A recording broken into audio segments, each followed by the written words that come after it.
أعوذ بالله من الشيطان الرجيم بسم الله الرحمن الرحيم السلام علیکم ورحمۃ اللہ وبرکاتہ۔ بسم اللہ والحمد للہ والصلاة والسلام علی رسول اللہ وعلی آلہ وصحبہ ومن والہ وبعد۔ عزیز دوستو، پیارے ساتھیوں، ماؤں بہنوں اور خواتین اسلام، میں سب سے پہلے اللہ رب العزت کی بارگاہ میں دعا کرتا ہوں کہ اللہ تعالیٰ جس طرح ہمیں اس مبارک مہینے میں روزے رکھ کر نمازیں پڑھنے، زکوٰۃ دینے، صدقہ و خیرات میں آگے آگے رہنے کی توفیق بخشی، اسی طرح ہمیں جنات الفردوس میں جمع کر رہنے کی توفیق بخشے، آمین یا رب العالمین۔ عزیز دوستو، گزشتہ کی مجلس میں ہم نے اکبر عظیم کے تعلق سے چند باتیں ہم نے عرض کی۔ ہماری بات یہاں پر رکی ہوئی تھی کہ اکبر جو تھے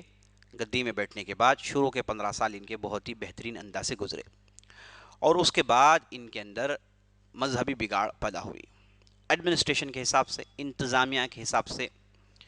اور ملک گیری کے حساب سے، ملکی مصلحتوں کو مد نظر رکھنے کے حساب سے، رعایا پروری کے حساب سے، ترقی کے حساب سے ان کا کوئی مقابلہ نہیں کر سکتا، بہت ہی زبردست بادشاہ گزرے ہیں۔ لیکن چونکہ ایک مسلمان تھے تو مسلمان کی پہلی کوشش یہ ہوتی ہے کہ وہ اپنے ایمان میں آنچ آنے نہیں دیتا، اس سے وہ کمپرومائز نہیں کرتا۔ جتنے بھی بادشاہ گزرے ہیں ان سے یہی چیزیں ہم کو ملتی ہیں، لیکن انہوں نے اپنے ایمان پر آنچ آنے دیا، اور ساتھ ساتھ پورے دین کو بدلنے کی انہوں نے ایک ناپاک اور غیر ممکن کوشش کی، جس کی وجہ سے وہ آج بھی مسلمانوں کے نظر میں ایک سمجھیے کہ ایک نکتہ چینی کا ایک دروازہ کھول کر رکھ دیے ہیں۔ تو ہم نے گزشتہ کی مجلس میں بات دیکھی کہ عبادت گاہ کی بنانے کے بعد فتح پور سیکری میں جو عبادت گاہ بنائی گئی، عبادت خانہ جو بنایا گیا تھا، اس کے بنانے کے بعد ان گنت بگاڑ پیدا ہوئی، اور بگاڑ کا آغاز اختلافی مسائل، وہ عقیدے کو لے کر یا پھر مسائل کو لے کر جو بھی اختلافی چیزیں تھیں انہیں چھیڑ کر اور نااہل لوگوں پر اس پر گفتگو کرنے کے لیے موقع فراہم کرنا، اور اس کے ساتھ ساتھ دوسرے مذہب لوگوں کو اس میں شامل کرنا، ان کے عقائد میں گفتگو کرنا، اور اس کے بعد نو رتن بنانا، ایسی چیزیں ان سے ہوئیں جن کی وجہ سے بہت ہی خطرناک چیزیں سامنے کو آئیں۔ اب عزیز دوستو، یہاں سے اکبر جو صاحب تھے وہ ان کے اندر خطرناک بگاڑ پیدا ہو گئی، اور میں نے آپ کو مبارک شاہ اور ان کے 2 لڑکوں کے تعلق سے گزشتہ مجلس میں بتایا تھا۔ ابو الفضل اور اس کے بعد فیضی جیسے 2 فرد تھے، ان کی وجہ سے انتہائی خطرناک بگاڑیں اکبر کے ہاں آئیں، اور ان کا انجام بھی بہت برا ہوا آگے چل کر، تفصیل میں جانے کا موقع نہیں۔ تو اکبر کی مجلس کی یہ جو عبادت خانہ تھا، اس کی بگاڑوں کا ایک مثال میں آپ کے سامنے دینا چاہتا ہوں۔ ایک بار ہوا یہ کہ بعض پادری، پورچیگیز پادری جو مشنریز تھے، وہ اکبر کی مجلس میں پہنچتے ہیں، اور پہنچ کر علی الاعلان یہ چیلنج دیتے ہیں کہ کیا تمہارے پاس کوئی ایسے مذہب کے علماء ہیں جو عیسائیت کو، یعنی ہماری جو نصرانیت ہے، اسے غلط ثابت کرے؟ ہم تیار ہیں یہ ثابت کرنے کے لیے کہ تمہارا جو دین، نعوذ باللہ، دین اسلام، اس کے اندر غلطیاں ہیں، اور تمہارے قرآن کے اندر غلطیاں ہیں، یہ ثابت کرنے کے لیے ہم تیار ہیں۔ یعنی مناظرے کا دعویٰ، ڈیبیٹ کے لیے وہ بلا رہے تھے۔ تو اکبر نے اپنے بعض جو علماء تھے عبادت خانے کے، انہیں بلایا، اور باقاعدہ مجلس میں ڈیبیٹ شروع ہوئی۔ یہ اصل میں ان کا کام تھا ہی نہیں، لیکن جب آدمی ایسی چیزوں میں ہاتھ ڈالتا ہے جو وہ نہیں جانتا، اسے وہ کرنا نہیں آتا، وہ خطرناک نقصان اٹھاتا ہے۔ تو یہاں پر ایسا ہی ہوا، تو ڈیبیٹ شروع ہوا، تو معاملہ یہاں تک عجیب و غریب ہو گیا کہ پادری یہ کہتے ہیں کہ تمہارے قرآن میں یہ چیزیں ہیں، یہ چیزیں ہیں، یہ غلطی ہے، یہ غلطی ہے، نعوذ باللہ۔ تو یہ جو ہمارے علماء تھے وہ ان باتوں کو سنتے اور کہتے ہیں کہ قرآن میں کہاں ہے، یہ چیز قرآن میں ہے ہی نہیں۔ اور اس کے بعد پادری کہتے ہیں کہ دیکھو یہ آیت اور یہ صورت میں یہ چیز بتائی گئی، اور اس کے بعد یہ قرآن کھول کر دیکھتے، لیکن وہ سمجھنے سے قاصر، یعنی عربی زبان کے ماہر تھے ہی نہیں، قرآن پڑھ کر سمجھنے والے نہیں تھے۔ تو آپ اندازہ لگا سکتے ہیں کہ کس قسم کے یہ علماء رہے ہوں گے۔ تو انہیں پتہ ہی نہیں کہ قرآن کے اندر کیا چیز ہے، اور پادری یہ کہتے جا رہے ہیں، بات پر بات کہتے جا رہے ہیں کہ یہ چیزیں ہیں، یہ غلط ہے، یہ چیزیں غلط ہیں، اور یہ قرآن ٹھا کر آیاتوں کو سمجھنا ان سے ممکن نہیں۔ تو عزیز دوستو یہاں پر ایک نقطہ جان لیجئے کہ یہ وہ زمانہ تھا، شروع کے زمانے سے آپ دیکھ رہے ہیں کہ فارسی پر زور ہے اور علاقائی زبانوں پر زور ہے، ان کی سرپرستی ہو رہی ہے، ان کی ترقی کی بات ہو رہی ہے، لیکن عربی زبان کی ترقی، عربی زبان کو یعنی بحیثیت عوامی زبان بنانے کی کوشش نہیں ہوئی، جو میری نظر میں بہت بڑی غلطی تھی۔ اگر یہ کام ہو جاتا تو آج عزیز دوستو ہم ہندوستان کی تاریخ کچھ اور پڑھتے، اس پر کام نہیں ہوا، عربی کو ترقی دینے کی بات ہوئی نہیں، عربی کو عوامی زبان بنانے کی بات ہوئی نہیں، اسے سکھانے کے لیے سینٹرز بنانا، مدرسوں میں اسے عوام تک پہنچانا، بول چال کی زبان بنانا۔ عربی ایک بول چال زبان ہے، اسے استعمال کی زبان ہے، اسے استعمال کرنا چاہیے، اور یہ جو زبان ہے اس کے اندر آپ بہت سارے اختلافات کو ختم کر سکتے ہیں، جتنے بھی عجمی اختلافات ہیں، جتنے بھی عقیدے کی بگاڑ ہیں، جتنی بھی فرقہ پرستی ہوئی ہے، جو بھی دیکھ رہے ہیں آپ، یہ سمجھ لیجئے کہ اس میں عربی نہیں جاننے کا بہت بڑا دخل ہے۔ اگر عربی عوام جان لے، عوام اگر سیدھے قرآن پڑھ کر اس سے سمجھنا شروع کر دیں، تو عزیز دوستو یہ سمجھیے کہ بہت سارے مسائل ختم ہو جائیں گے۔ تو عربی پر زور نہیں تھا، عربی کی سرپرستی بالکل نہیں ہوئی، تو دیکھیں نتیجہ کہاں پہنچا، علماء ہیں اور ایک غیر مذہب کے لوگ کہتے ہیں کہ قرآن کے اندر یہ غلطی ہے، لیکن علماء کا عالم یہ ہے کہ انہیں وہ بات سمجھ میں نہیں آ رہی ہے، کیونکہ انہوں نے قرآن کو فارسی میں پڑھا ہے، قرآن کو عربی میں پڑھا ہے لیکن سمجھا نہیں ہے۔ تو اس اعتبار سے اس مجلس میں دیکھیے گویا کہ پادریوں کا پلہ بھاری تھا، پادریوں کا پلہ بھاری تھا، اور اس پر جو ہے مجلس ختم ہو گئی۔ ایک افسوسناک منظر دیکھنے کو ملا، اور یہ عبادت خانے کی بگاڑیوں میں سے ایک بگاڑ، اور ساتھ ساتھ ہمارے علماء کے اندر جو خامیاں تھی اس میں سے خامی کی مثال تھی۔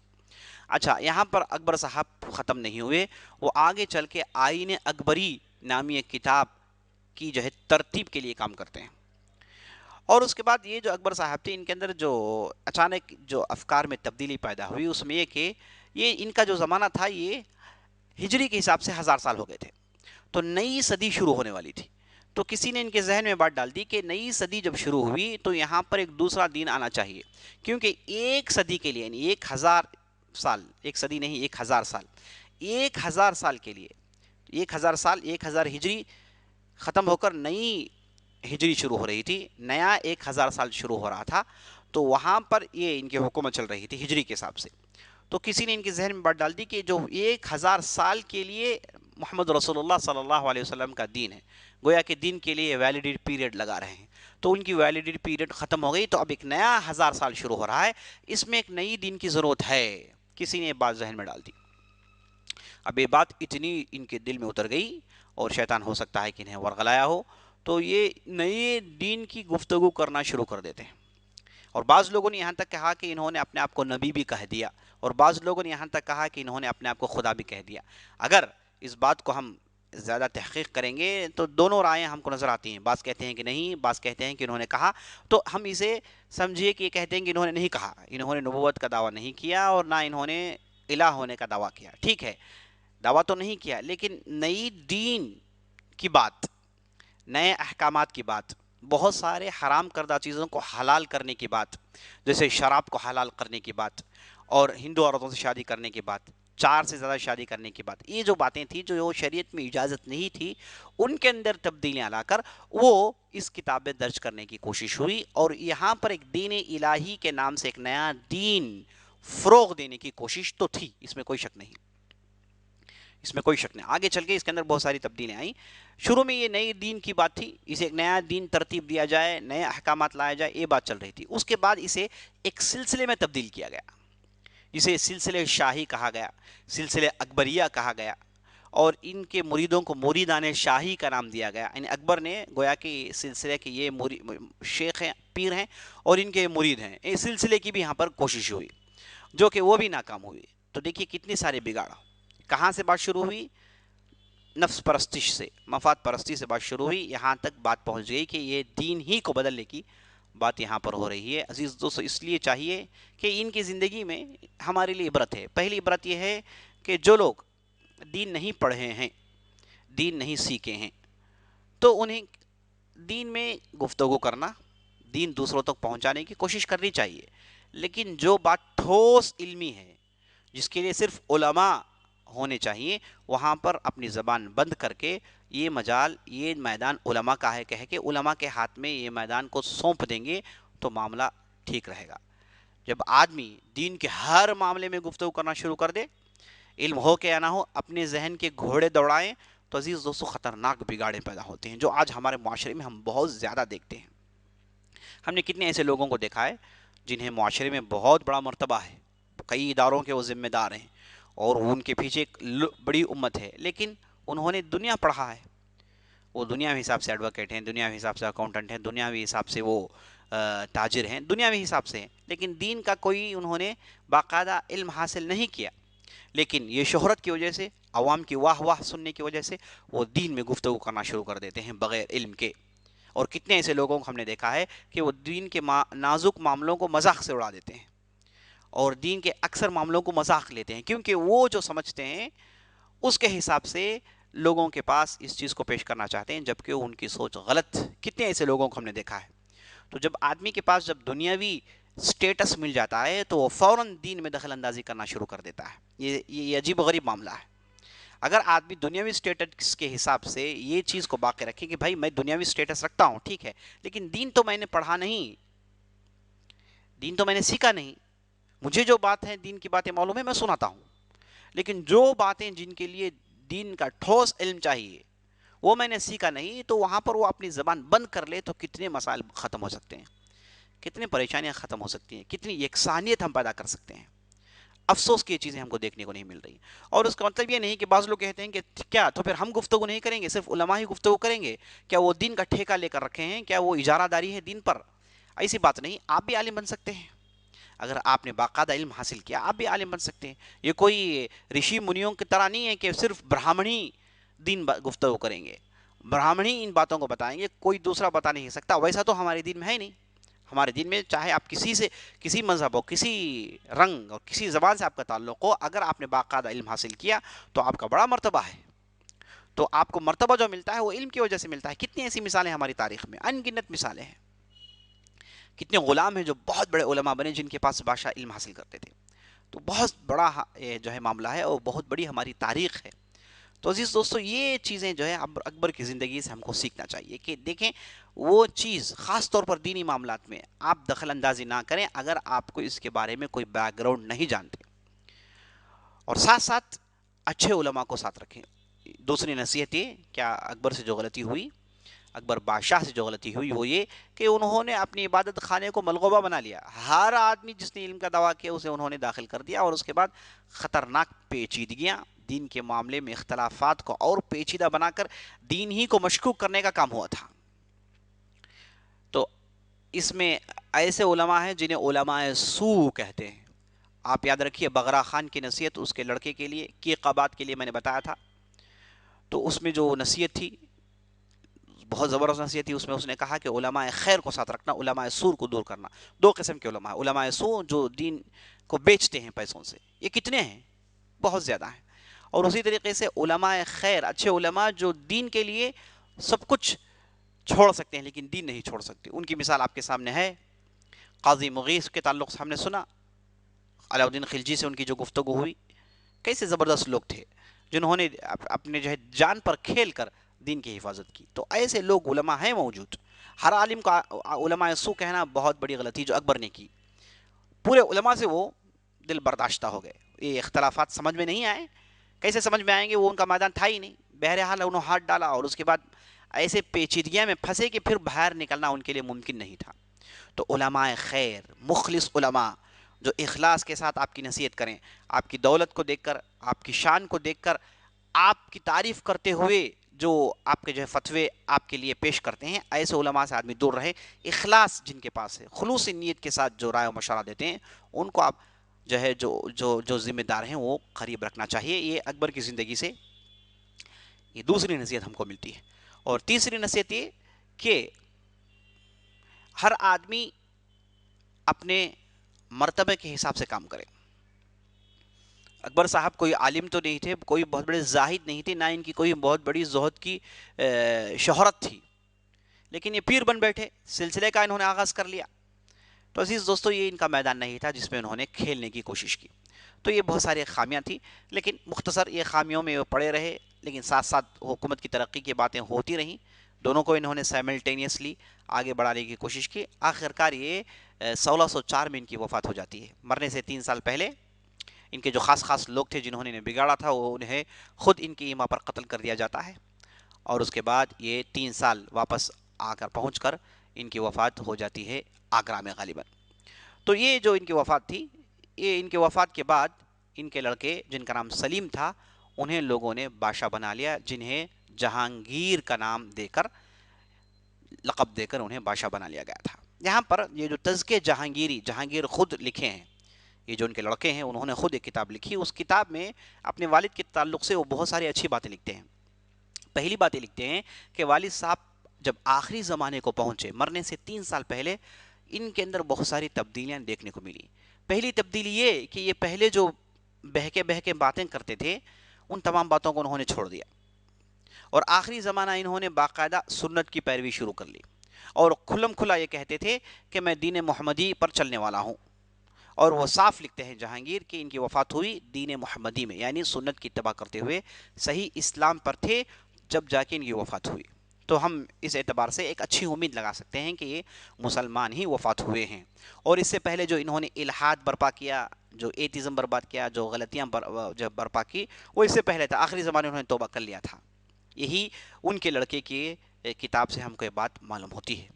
تو یہ جو تذکرہ جہانگیری میں اکبر کے آخری ایام لکھے گئے ہیں، جس میں اکبر کی جو ہے بہت ساری اچھی باتیں لکھی گئی ہیں۔ ہم یہی امید کرتے ہیں کہ انشاءاللہ اللہ نے انہیں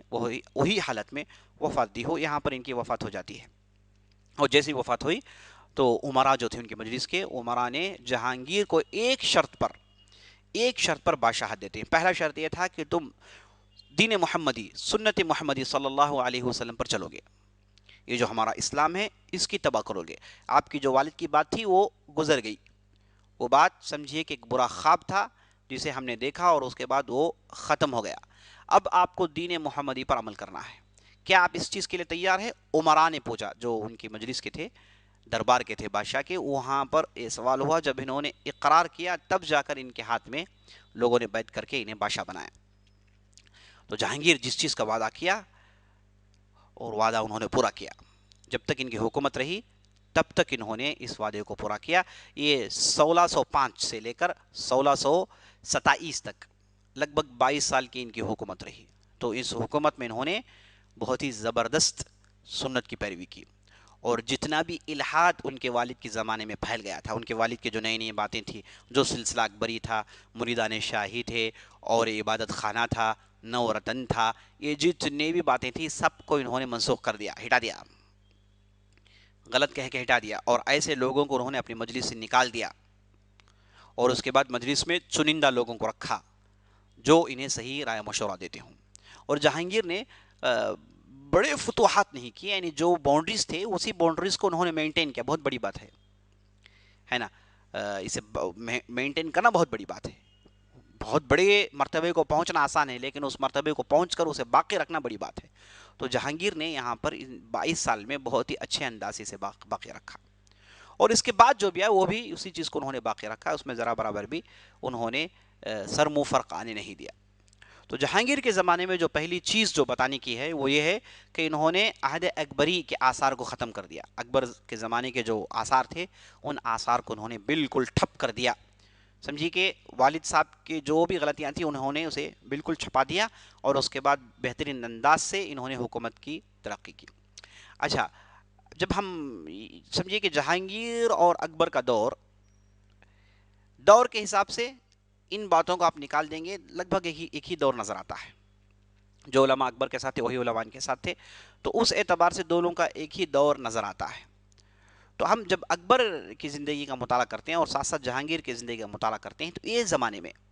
اکبر کے بعد کے ایام اور جہانگیر کے ایام جو تھے، یہ زمانے میں اصل میں ایک چیز جو غلطی ہوئی، اسے اب ہم غلطی ضرور کہیں گے، کیونکہ یہاں پر جو ترقی علمی اعتبار سے ہونی تھی وہ ترقی ہو نہیں پائی۔ ترقیاں اس زمانے میں، یورپ یہی زمانہ تھا جب یورپ کے اندر رینائنسنس یعنی ریزرکشن کے نام سے وہاں پر نئی چیزیں آئیں، وہاں پر ریولوشن آیا، وہاں پر بہت ساری تبدیلیاں آئیں، لوگ اٹھ کھڑے ہوئے، پڑھنے والے لٹریٹ لوگ کھڑے ہوئے، انہوں نے ریولوشن کا مطالبہ کیا، کیونکہ وہ زمانہ عالم اسلامی میں کافی ترقی ہو چکا تھا اور سمجھے کہ طاقت ختم ہو رہی تھی۔ تو انہوں نے کہا کہ ہماری بستیوں میں بھی ترقی ہونی چاہیے، کیونکہ انہوں نے بغداد کو دیکھا، اندلس کو دیکھا اور مصر کو دیکھا، وہاں پر جو اسلام اور مسلمانوں نے جو ترقی کر رکھی تھی، ان ترقیوں کو دیکھ کر وہ چاہتے تھے کہ یورپ کے اندر بھی ترقی آئے، ورنہ یورپ کے اس زمانے میں عزیز دوستو انتہائی فقر و فاقہ کا زمانہ تھا۔ یورپ میں لوگ بھوک و پیاس سے مر رہے تھے، ان کے ہاں کوئی ترقی کے نام کوئی چیز نہیں تھی، عجیب و غریب ماحول تھا۔ آج جو آپ یورپ دیکھ رہے ہیں، اس کو سمجھیے کہ افریقہ جو آج آپ دیکھتے ہیں، ٹھیک ہے، افریقہ بھی کافی ترقی یافتہ علاقے ہیں، ایسے علاقے جہاں پر سمجھیے کہ بالکل بیکورڈ علاقے ہیں، جہاں پر لوگ بھوک و پیاس سے مرتے ہیں، ویسا یورپ ہوا کرتا تھا عزیز دوستو۔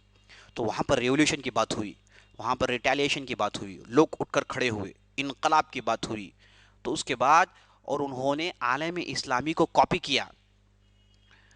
جا کر بغداد میں، جا کر مصر میں علم حاصل کیے، اور ان چیزوں کو وہ اپنے زبان میں بدلنے کی کوشش کی،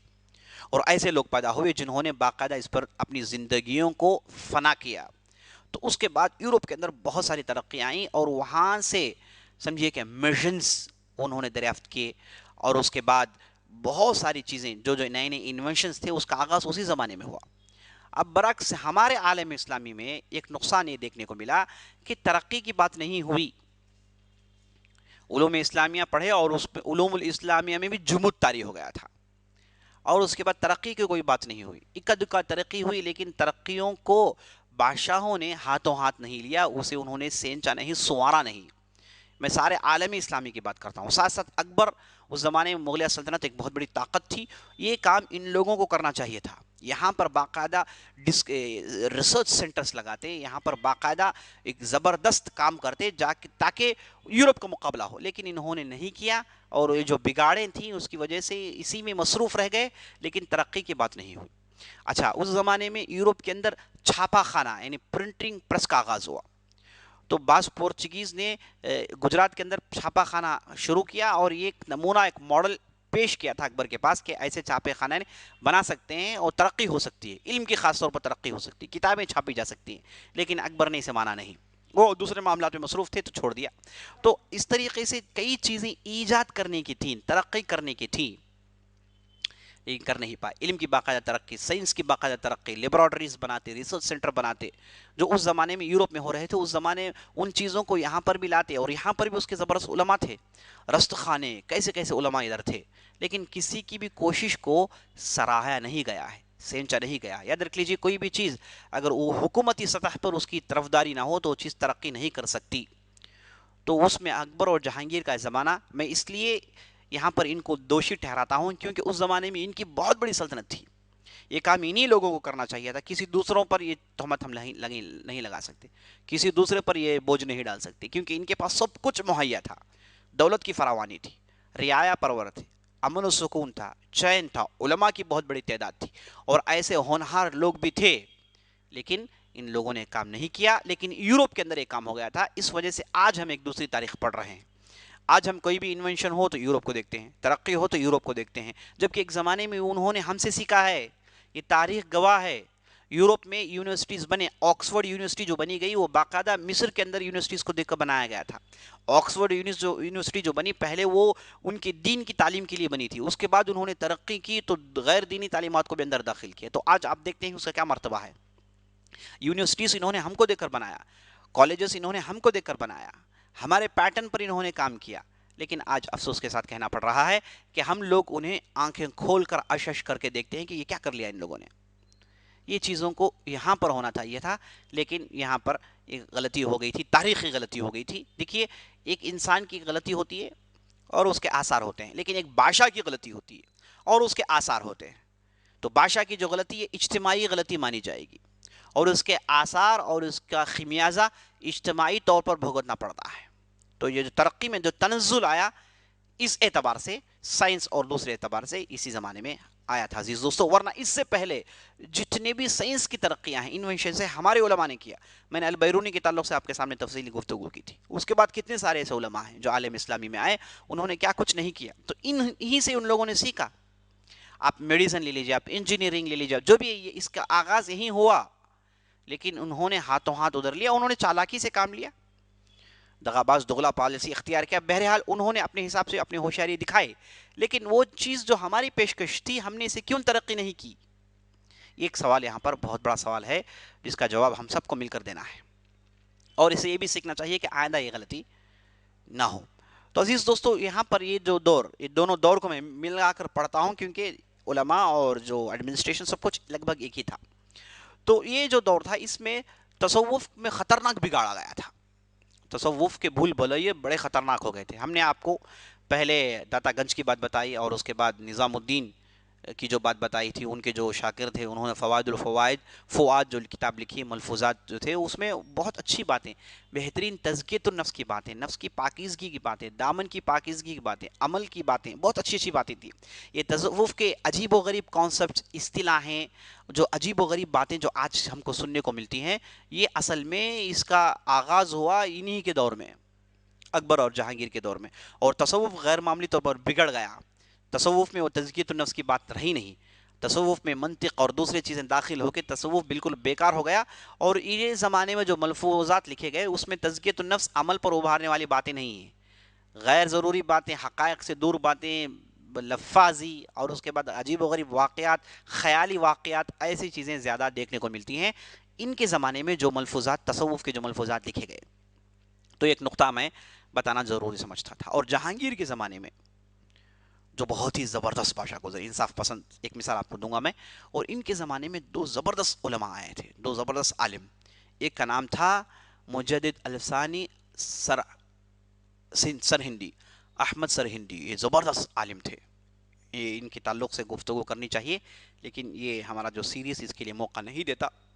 ورنہ میری دلی خواہش ہے کہ ان پر ایک مستقل گفتگو ہو۔ اور نمبر دو پر محدث عبد الحق دہلوی، یہ دو ایسے افراد تھے جو جہانگیر کے زمانے میں تھے، اور انہوں نے بہت سارا کام کیا جس پر چل کر جہانگیر نے اس سے پہلے جو بگاڑ پیدا ہو گیا تھا اکبر کے زمانے میں، ان بگاڑ کو ختم کرنے میں کامیاب ہوئے۔ تو یہ دو زبردست افراد تھے، ان کے تعلق سے افسوس ہم گفتگو نہیں کر سکتے۔ انشاءاللہ میں سمجھتا ہوں کہ کوئی دوسری ایک سیریز بنائی جائے جس میں ہم اس پر گفتگو کر سکتے ہیں، کہ علماء کو لے کر گفتگو کر سکتے ہیں۔ اور اسی طریقے سے جہانگیر کے زمانے میں پہلے انگریز آئے، چونکہ یہ جہانگیر جو تھے یہ پورچگیز کے آثار کو ختم کرنا چاہتے تھے، تو انگریزوں کو بلایا۔ انگریز پہلی مرتبہ آئے 1600 میں، ٹھیک 1600 میں، اور اس کے بعد جہانگیر کے تعلق سے یہ کہنا ضروری سمجھوں گا کہ بڑے خوش مزاج آدمی تھے۔ خوش مزاج یعنی انہیں عجیب و غریب چیزوں کی عادت تھی، یہ عجیب و غریب جانوروں کو لاتے، اس کی پرورش کرتے، اور اس کے بعد نئی نئی چیزوں کو ایجاد کرنا، خاص طور پر ڈیکوریشن کو زیادہ پسند کرتے تھے، اور اس کے بعد بہترین عطر کا استعمال کرنا۔ سب سے پہلے مرتبہ گلاب کا عطر انہوں نے استعمال کیا، اور سب سے پہلے مرتبہ چاندی کی قالین فرش انہوں نے بچھایا۔ تو ایسے عجیب و غریب ان کے خواہشات تھے، اور اس کے بعد ان کی حکومت ختم ہو جاتی ہے، یہ وفات پا جاتے ہیں۔ تو اس کے بعد ان کے لڑکے شاہ جہان تخت نشین ہوتے ہیں۔ کیسے شاہ جہان تخت نشین ہوتے ہیں، یہ مہابت خان کون ہے، اور نور جہان کا کیا دور رہا، یہ پوری تفصیل انشاءاللہ میں آئندہ مجلس کے لیے رکھتا ہوں۔ تب تک کے لیے اجازت دیجیے، اور اللہ سے دعا کریں کہ اللہ سبحانہ و تعالی ہماری محنتوں کو قبول فرمائے، اور اللہ سبحانہ و تعالی تمام قسم کی پریشانیاں، بیماریاں، دقتوں سے ہمیں محفوظ رکھے۔ فجزاکم اللہ خیرا، وصلی اللہ علی نبینا محمد وعلی آلہ وصحبہ اجمعین، والسلام علیکم ورحمۃ اللہ وبرکاتہ۔